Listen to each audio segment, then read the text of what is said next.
오늘은 부활주일입니다. 북미에서는 해피 이스터 이렇게 서로 축하하고 하나님을 찬양하는데 우리는 적당한 말이 뭐가 있을까요? 행복한 부활주일 되십시오. 말이 좀 긴 것 같아요.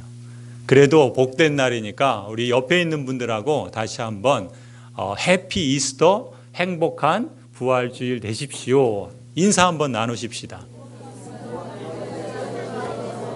예, 오늘 우리 교회를 방문해 주신 분들도 잘하셨습니다. 행복한 부활주일이 되시기를 바랍니다.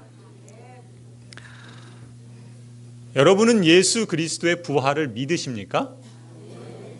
그러면 여러분 자신도 부활하게 될 것을 믿으십니까? 예. 오늘 저녁에 저희는 성경 퀴즈 대회를 합니다. 마태복음 성경 퀴즈를 대회를 하는데 시험 삼아서 예비 문제를 하나 드리도록 하겠습니다. 예수님이 십자가에서 죽으신 후에 무덤에 묻히셨죠. 예수님의 시신을 모신 그 무덤이 누구의 무덤인지 여러분 아십니까? 예, 아리마대 사람 요셉의 무덤이죠. 예, 이따 저녁에 아주 잘 하실 것 같습니다. 그런데 전해오는 이야기에 의하면 이런 이야기가 있다 그럽니다. 이 아리마대 사람 요셉이 자신의 새 무덤에 예수님의 시신을 장사 지내고 난 후에 다음 날 아침부터 그 아내가 이 요셉을 심하게 바가지를 긁고 꾸중을 했답니다. 여보 미쳤어요? 그렇게 비싼 돈 들인 그 새 무덤을 십자가형 당한 죄인한테 주다니요? 우린 그럼 어떡해요? 이러면서 이 아내가 그 요셉을 꾸짖었다 그래요. 그랬더니 이 요셉이 아무 걱정 없다는 듯이 대연하게 확신 있게 그 아내에게 이렇게 대답했답니다. 뭐라고 대답했을까요? 여보, 걱정하지 마. 예수님께서 딱 3일만 쓰고 부활하시겠다 그러셨어. 실제로 예수님은 딱 3일만 쓰시고 부활하셨죠. 여러분, 예수 그리스도의 부활은 사실입니다. 그 사실이 여러분에게 믿어지시기를 주님의 이름으로 축복합니다. 오늘 우리가 읽은 이 마태복음 13장에서는 예수님께서 제자들에게 하나님 나라와 천국에 대해서 말씀하시는 그러한 대목입니다. 하나님 나라의 비밀과 관련해서 예수님은 이 세상에 두 종류의 사람이 있다 말씀하셨습니다. 하나는 듣기는 들어도 깨닫지 못하고 보기는 보아도 알지 못하는 사람이 있고 또 다른 한편으로 봄으로 들음으로 복 있는 사람이 있다. 그런 말씀을 하셨습니다. 이렇게 말씀하시면서 예수님은 제자들에게 그러셨어요. 너희는 눈으로 봄으로 그리고 너희는 귀로 들음으로 복이 있다. 그런 말씀을 하셨습니다. 그렇습니다. 예수님을 보고 또 예수님의 말씀을 들을 때 보고 또 들음으로 믿음을 갖는 사람은 복이 있다. 성경은 그렇게 말씀합니다. 그런데 요한복음 20장을 보시면 또 예수님은 제자 중 한 사람이었던 도마에게 부활에 대해서 이런 말씀도 하셨어요. 너는 나를 본고로 믿느냐? 나를 보지 못하고 믿는 사람은 복이 있다. 이런 말씀도 하셨어요. 예수님을 보지 못하였는데도 예수님을 믿는 사람이 있다 말씀하시면서 그 사람은 복되다라고 하셨죠. 아마도 저나 여러분 같이 예수 그리스도를 보지 못한 그러나 그 예수 그리스도의 부활을 믿는 사람을 두고 하신 말씀이지 않나 싶습니다. 그렇습니다. 예수님의 말씀처럼 예수님을 우리가 직접 보지는 못하였지만 하나님 나라에 대해서 듣고 또 하나님 나라의 그 소망을 갖고 예수님을 믿고 따르는 사람이라면 여러분은 모두가 다 복 있는 사람인 줄 믿으시기 바랍니다. 오늘 부활주일을 맞이해서 특별히 우리 교회에 방문하시거나 또 초대를 받아서 함께 예배 드리시는 분들에게도 하나님께서 동일한 복으로 여러분에게 복 주시기를 주님의 이름으로 간절히 축원합니다. 오늘 우리가 부활주의를 맞이해서 저는 우리 역사 속에 부활주일과 관련된 두 이야기를 잠시 나누려고 합니다. 한 이야기는 대략 한 132년 전 부활절에 있었던 이야기입니다. 1885년경 그때 부활주일은 4월 5일이었습니다. 당시 1년 전에 조선 땅에는 갑신정변이 있었고 그래서 온 나라가 혼란과 또 불안한 그러한 형편에 처해 있었습니다. 국제사회에서는 그런 조선 땅을 두고서 은둔의 땅이요 또 소망이 없는 땅이다 그렇게 말을 했습니다. 그런 황무지 그렇게 은둔의 땅 소망이 없는 땅이라고 했던 이 조선 땅에 부활의 복음을 믿고 그 복음을 증거하기 위해서 미국의 2명의 청년 선교사들이 이 땅을 밟았습니다. 그날이 바로 1885년 4월 5일 부활주일입니다. 제가 졸업한 모교인 배제학당을 설립한 아펜젤러와 연세대학교를 설립한 언더우드 선교사가 그 사람입니다.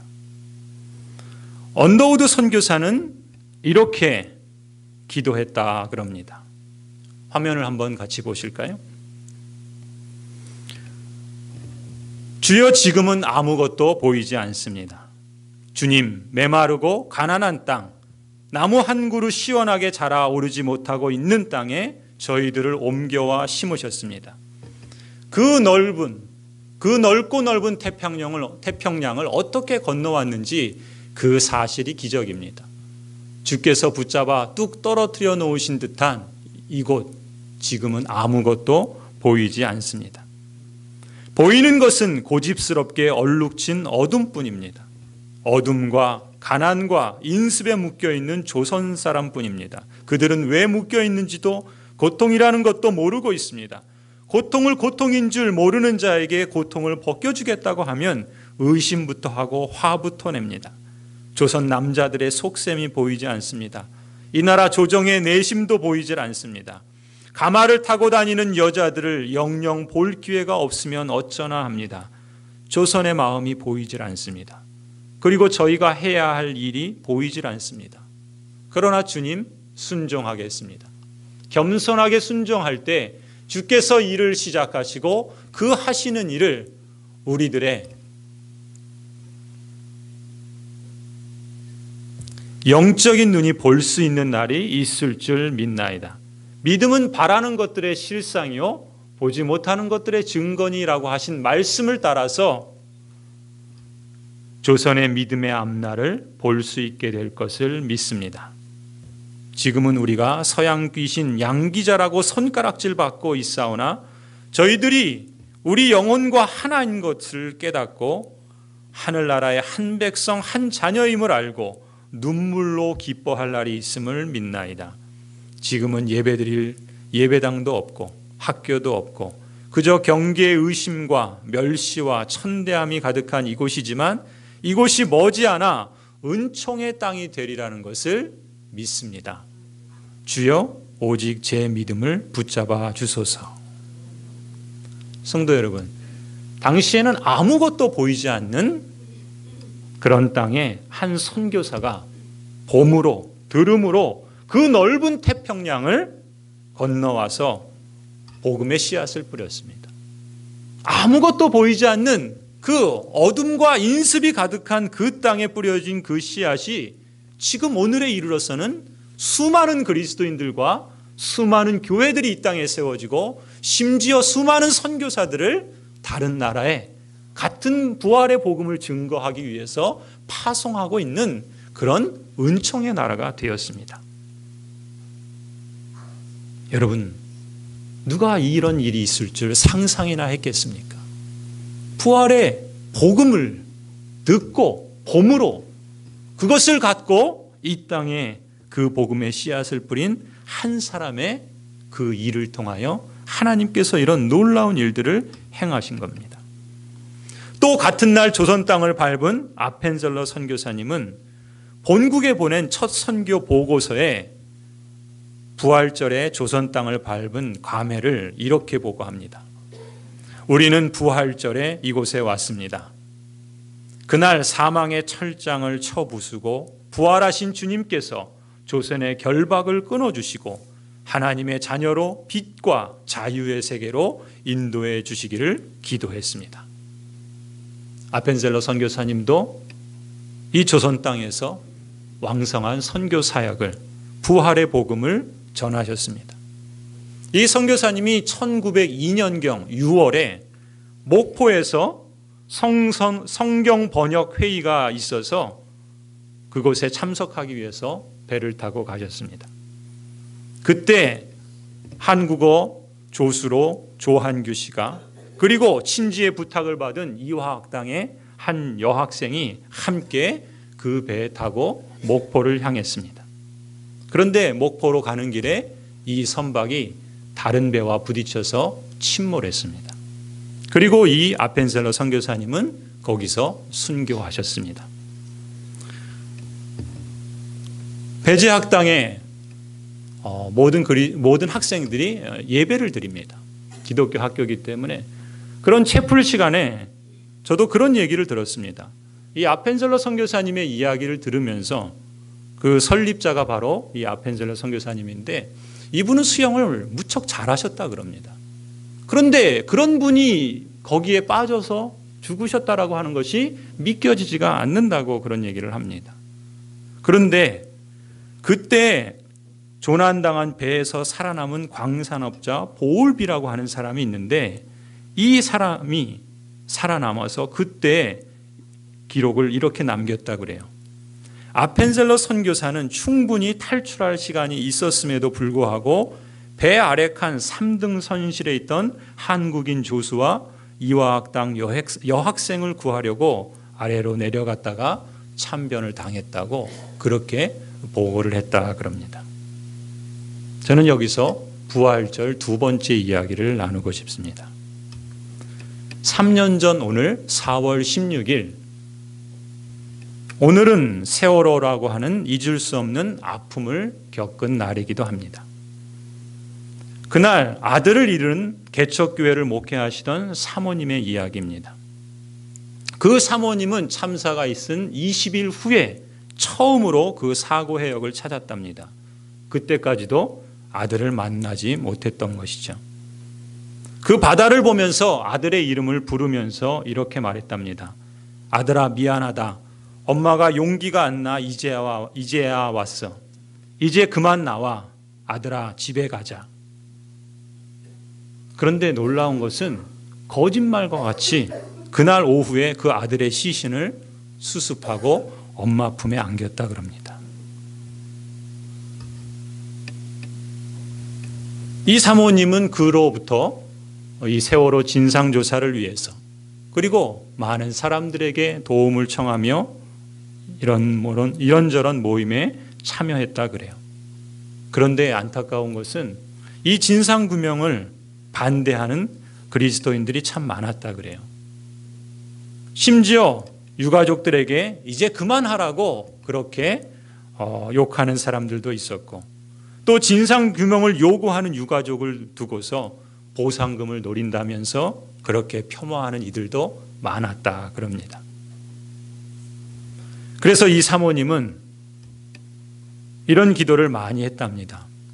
왜 우리 아이들이 희생되었는지, 그만 좀 하라는 주변 사람들의 말을 어떻게 받아들여야 하는지 매일 하나님에게 물었답니다. 그러자 하나님께서 그런 마음을 주셨대요. 진상규명을 해야 한다고. 그리고 얼마 안 됐는데 그 아들이 꿈에 나와서 엄마에게 그런 말을 하더랍니다. 엄마, 천국에서 만나면 물어볼게요. 내가 왜 사고를 당했는지요. 그러면서 그 사모님은 계속해서 이렇게 말을 합니다. 아이들이 희생됐잖아요. 안전한 사회를 건설하기 위해서는 무엇 때문에 참사가 일어났는지, 왜 아이들이 구조되지 못했는지 밝혀야 하는 거죠. 그래야 다시 참사가 일어나는 걸 막을 수 있으니까요. 다 같이 잘 살고 희망을 갖고 살 수 있는 복된 나라를 이루는 첫 단추가 바로 진상규명인 거죠. 저는 이 이야기를 읽으면서 참으로 안타깝고 부끄러운 사실은 132년 전 부활절에 그 먼 태평양을 건너온 두 젊은 외국 선교사들의 기도와 그리고 한 학생을 구하기 위해서 자신의 목숨을 바치기까지 한 그 희생의 터 위에서 세워진 이 은총의 땅, 그리고 우리 그리스도인들과 교회들이 불과 3년 전 오늘 부활주의를 맞은 4월 16일에 이토록 지울 수 없는 큰 아픔을 당한 동포요, 또 형제요, 자매, 우리의 아이들을 외면하고 무관심하게 살지 않았나. 우리는 들어도 듣지 못하고 보아도 알지 못하는 자가 되어버린 것은 아닌가 하는 부끄러운 마음을 갖게 됩니다. 부활하신 예수님께서 펼쳐가시는 하나님의 나라는 세상의 작은 자, 약한 자, 또 심지어 실패한 사람에게도 회복과 구원의 은총을 베푸시는 참된 생명의 나라입니다. 그런데 지난 3년 동안 한국 사회는 물론이고 심지어 교회와 또 우리 그리스도인들조차도 기도와 사랑과 관심보다는 132년 전 복음을 받기 이전 조선 땅이 그랬던 것처럼 그저 경계의 의심과 멸시와 천대함이 가득한 모습을 우리들조차 그렇게 보이지 않았는가. 얼마 전 한 그리스도인 청년이 기독교 미디어에 부활을 아는 교회야말로 새로운 사회를 꿈꾸는 진정한 대안이 되어야 한다고 강조하면서 이렇게 쓴 글을 보았습니다. 세상은 힘과 권력과 부를 탐닉할지라도 교회는 유명하지 않고 가난하고 힘이 없어도 하나님 나라를 만들어 가고자 하는 사람들을 우대하고 환영하는 공동체라고. 교회는 힘과 권력과 부가 얼마나 쉽게 타락을 하는지 그 유혹을 경계하고 힘없고 권력 없고 돈 없는 사람들의 아픔과 고통에 집중해야 한다고. 교회는 약자와 고난받는 사람의 모습으로 우리를 찾아오신 그 예수 그리스도의 말씀을 기억하고 공동체 내에서 또 그 지역사회에서 가장 약하고 소외된 사람들의 목소리에 귀를 기울여야 한다고 그렇게 말하는 글을 읽었습니다. 지금도 세월호 참사 미수습자 유가족들은 이렇게 기도를 요청합니다. 9명 전원이 한 명도 빠짐없이 가족의 품으로 돌아올 수 있도록 기도해달라고. 그리고 이제 땅에 거치된 이 세월호, 그 수습 과정에서 어느 누구도 다치지 않고 안전하게 진행될 수 있도록 기도해달라고 부탁을 합니다. 여러분, 우리가 살아가는 이 시대 상황 가운데 예수 그리스도를 따르는 제자로서 오늘 우리가 예수 그리스도의 부활하심을, 아니 그 부활의 기쁨을 감사하고 누리기를 원한다면 이제라도 그동안 우리가 외면했던 일들, 보아도 보지 못하고 들어도 알지 못했던 그 일들에 대해서 통회하는 마음을 갖고 우는 사람들과 함께 울고 다시는 이런 아픔이 이 땅에 거듭되지 않도록 최선의 힘을 써야 할 것을 일깨워 준다고 믿습니다. 부활주일 아침, 오늘 우리는 3년 전 세월호를 잊지 말고 기억해야 하겠습니다.